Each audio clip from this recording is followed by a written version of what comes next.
জানো তো সকাল থেকে শরীরটা না ভীষণ খারাপ লাগছিল, এত গা হাত পা ব্যথা করছিল, মানে কোনো কাজে মন বসছিল না, শুধু শুয়ে দিচ্ছিলাম, কোনো কাজ টাজ কিচ্ছু করিনি, সারাদিন এরকমভাবেই কেটে গেছে আমার।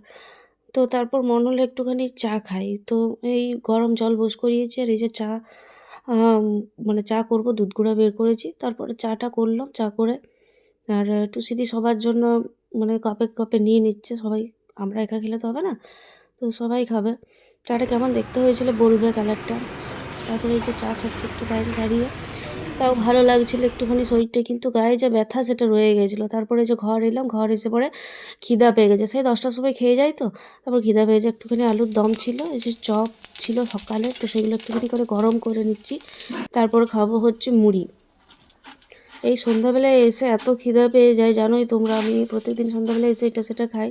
তো আজ সেরকম কিছু ছিল না, ভেবেছিলাম চপ আছে যখন মুড়িই খাবো। তো কাঁচা লঙ্কাটা দেখছো একদম দারুণ সুন্দর ঝাল, চলো খেয়ে নিই, খাওয়ার পর একটু চা করব।